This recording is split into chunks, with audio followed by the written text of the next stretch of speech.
So right now we're currently standing in an area called Vineyard Field. Now Vineyard Field saw some of the most intense and chaotic fighting here on September 19th of 1863. And as the fighting progressed and moved towards the Lafayette Road, which is the road you're seeing right here, the fighting would shift down to this direction here to Vineyard Field.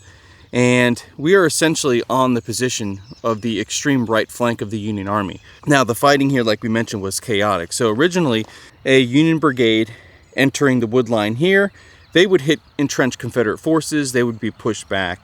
Simultaneously you had Union troops manning this location, and you also had Confederate troops in that far wood line here. So the troops in the field here were receiving fire from their front and from this direction here. And a brigade under the command of Colonel George Buell, who was currently stationed near the area of Gordon's Mill, would be brought up double quick about 2 miles in support of the Union troops here, and Buell's brigade would arrive from this direction here, and his troops would begin forming up right here on the ground before you. Now in Buell's brigade was the 26th Ohio, the 100th Illinois. Those two regiments would form in front. And also forming behind them was the 58th Indiana and the 13th Michigan. And accompanying this brigade was the 8th Indiana Battery. So that is the position you're seeing here. This is the 8th Indiana Light Battery, consisting of 4 6-pounders and 2 12-pound howitzers. And this battery was commanded by Captain George Estep. So Buell's men would arrive, Estep would place his battery in this location here, and all of a sudden, keep in mind, there is fighting unfolding here. The Union troops manning this area begin to pull back, and those troops would pull back right into Buell's men, causing a good amount of confusion here. Now, this retreat was also masking the 6th Florida, which was making a charge directly across this field. So, one, these guns couldn't fire because they had Union troops to the front, and second, the retreating Union troops also masked the advancing Confederate troops. Now, both Union brigades in this area began pulling back in this direction here, across the Lafayette Road, and back in that far field here. Now, in the chaos of the fighting here, these artillery pieces were brought up, and now all of a sudden, all the infantry support is pulling back. You have horses being dropped down. I believe Estep's battery lost 21 horses just here in Vineyard Field. Think about that, 21 horses laying in this area here. So now they're trying to get these guns out by hand. The 6th Florida is advancing directly at us on the camera. And there's, like we said, there's no infantry support now. So I've read that 3 guns from Estep's battery were abandoned. I've also read as little as 1 gun. But either way, Estep had to abandon some of his guns in this general area.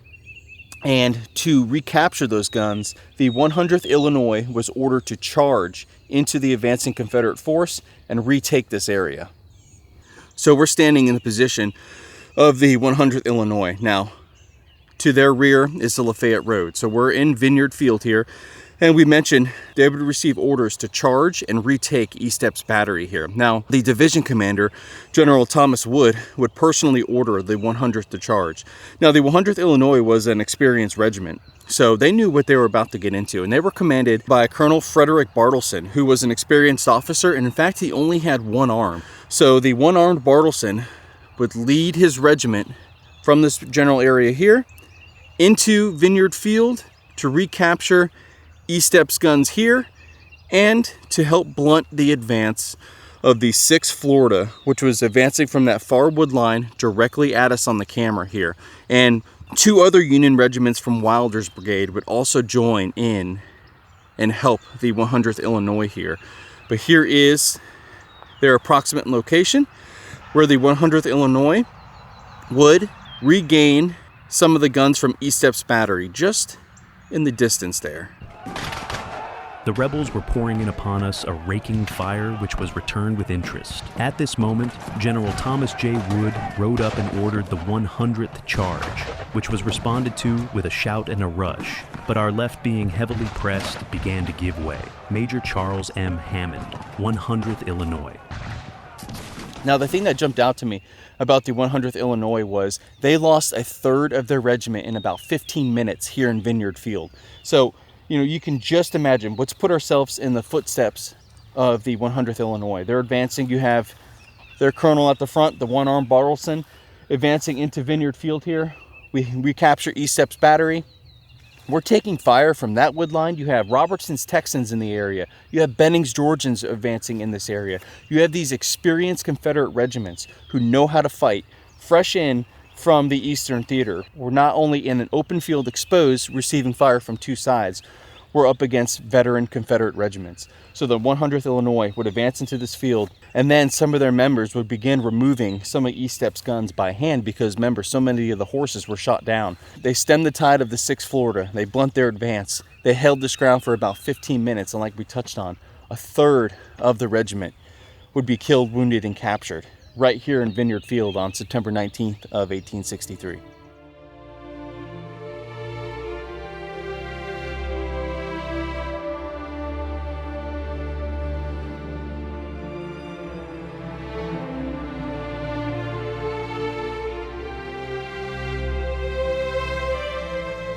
Now, unfortunately for the men of the 100th Illinois, Chickamauga was a multi-day battle, and they would find themselves right in the middle of the Confederate breakthrough on September 20th of 1863. The Confederates would launch a massive assault into a very lightly defended Union position, and many of the men of the 100th Illinois, including their commander, Colonel Frederick Bartleson, would be captured in this Confederate assault. Now, we're going to cover a Confederate regiment that has a pretty unique story as well. And unlike the men of the 100th Illinois, the men of the 58th Alabama were green troops, and they've been in the Army less than 2 months, and now they find themselves here in the Battle of Chickamauga, the second bloodiest battle of the American Civil War.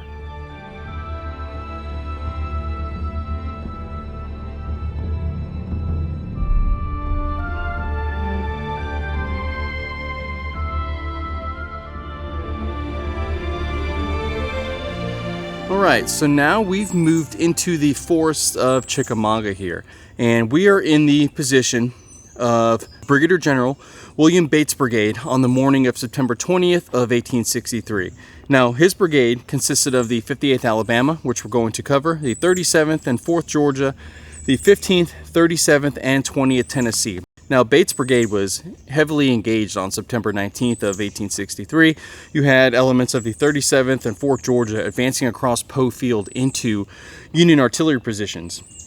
And the 58th Alabama would get their first taste of combat in that action here. Now, remember, the 58th Alabama was a brand new regiment. I believe they mustered into the Army in August of 1863, about a month before the Battle of Chickamauga. Originally, I said 2 months, so it was even less than that. And the 58th was commanded by Colonel Bushrod Jones, and him and his men would be eagerly awaiting contact here on the morning of September 20th of 1863. Now, the Confederates renewed their attacks on the morning of the 20th, so right now you had fighting on the Confederate right or the Union left, which would have been in the area of the Visitor Center.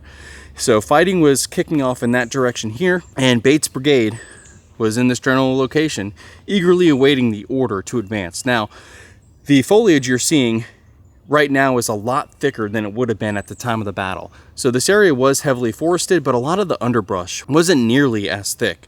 So visibility would have been a lot better than what it is right now, although it was still not ideal. Imagine being a member of the 58th Alabama. We're hunkered down in this location, awaiting that dreaded order to attack. You hear the booming of cannons, the cracks of musketry in the distance echoing through the forests here. You know that fighting is underway. You can hear the battle unfolding, but you can't see it because of our position here. The Union lines are a couple hundred yards in this direction here. Again, we can't see them, they can't see us. And you're a member of the 58th Alabama who saw his first combat yesterday, and it was just a small taste. So imagine what's going through the minds of the men of the 58th Alabama as they know they're about to be in the thick of it once again. Now, around midday on September 20th, Bates' brigade, along with the men of the 58th Alabama, would receive word that they were to attack, and the men of the 58th Alabama began advancing towards the Union lines in this direction here. When I come out to these battlefields, I always try to put myself in the shoes of the soldiers who fought here. It is an absolutely beautiful morning Here I've seen deer. You have the sun starting to peek through the trees. You hear birds chirping. I essentially have this section of the battlefield to myself. It's early in the morning. But think about what would have been happening here in September of 1863. This Confederate battery behind me lining this trail here, it's quiet today, but think about it belching its shot and shell through the trees towards Union positions. Then maybe they're receiving incoming fire. Think about Confederate infantry advancing through this general area as they attacked the Union positions on the morning of the 20th. You know, the forest would have been a lot different than what it appears today. And when I come out to these battlefields, my main goal is to try and help paint that picture for you.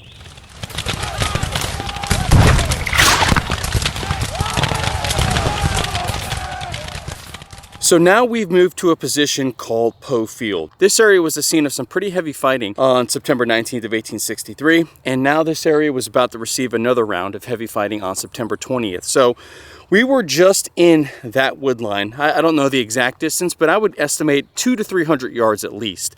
And around 11 a.m., the men of Bate's brigade would essentially be advancing directly at us on the camera.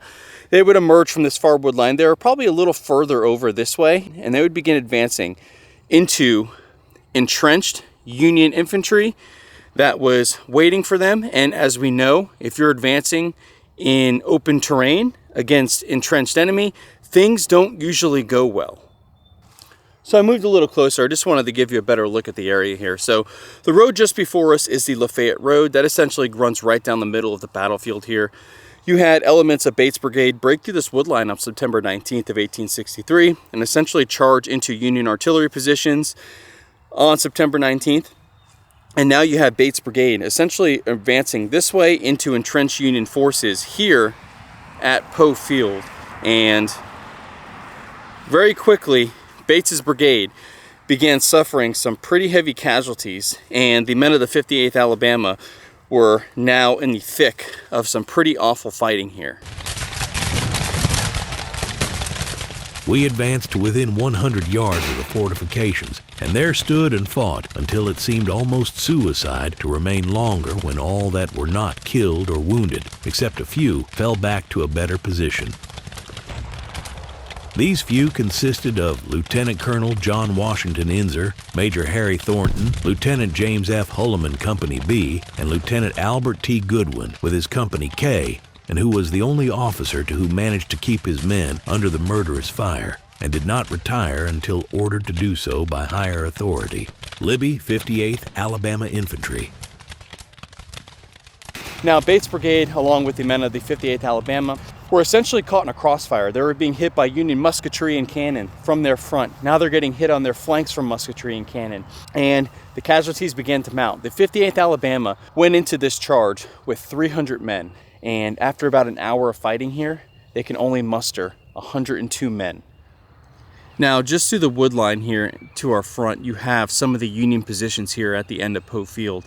And Bates Brigade and the men of the 58th Alabama made it to about 100 yards of these fortifications, and they quickly realized when casualties are mounting that this position was completely untenable, and his men began to pull back. But I'm going to hop on over to the Union side, and I want to show you their fields of fire just before us here. All right, so I hopped over to the Union line just to kind of tie things together for you here. So the Confederate forces would have been emerging from that far wood line, advancing directly at us here. And you can see one of the Union artillery positions here and the fields of fire that this piece would have had. Now, I don't know how identical the battlefield is today as it would have appeared in 1863, but it gives you at least an idea of what the Confederate forces would have been through. And honestly, you know, looking at this position here, you can imagine the Union cannoneers, no doubt, loading this thing with double canister. You have advancing Confederate infantry, the rebel yell advancing directly at us, and I kind of get the chills just thinking about this. And all of a sudden, one of the Union cannoneers here pulls the lanyard, and the couple dozen men in front of your piece are now not there anymore. And it just gives you an idea of the brutality that was unfolding on these fields before us here. Now, although Bates' attack failed in this general area, the Confederates were making gains elsewhere. Near the Brotherton cabin, a couple hundred yards to our right in this direction here, a gap opened up in the line, and as that opened up, Longstreet launched his assault, and numerous Confederate brigades began pouring through that gap, and in turn this position became untenable for the Union here, because now they had forces on their right and getting behind them. And Battery D, the 1st Michigan Light Artillery, and the sign here says that when the Confederates were attacking, a lot of these pieces were loaded with double canister. And just giving you a look down the Union line here, and you can really see why the men of the 58th Alabama suffered over 50% casualties just in an hour of fighting on this field before us here.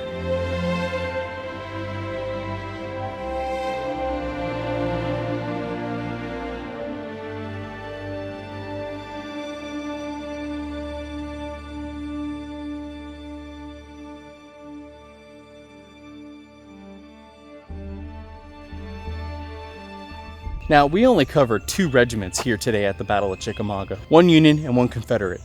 And think about it, there were hundreds and hundreds of regiments engaged in this battle, and each of those regiments has its own individual story. And within that regiment, you have hundreds of men who have their own individual stories. And that is why I absolutely just love history. I love coming out to these fields, following in the footsteps of the men you read about, and you can kind of piece things together to see what they went through. And that is the main goal of Project Past. I want to bring these battlefields right to your living room, and hopefully we're all reminded that these were just ordinary people put in extraordinary circumstances. And you know, this was a very important time in our country, and I'm very happy to come out to these fields and share these stories with you. Until then, we'll catch you on the next one.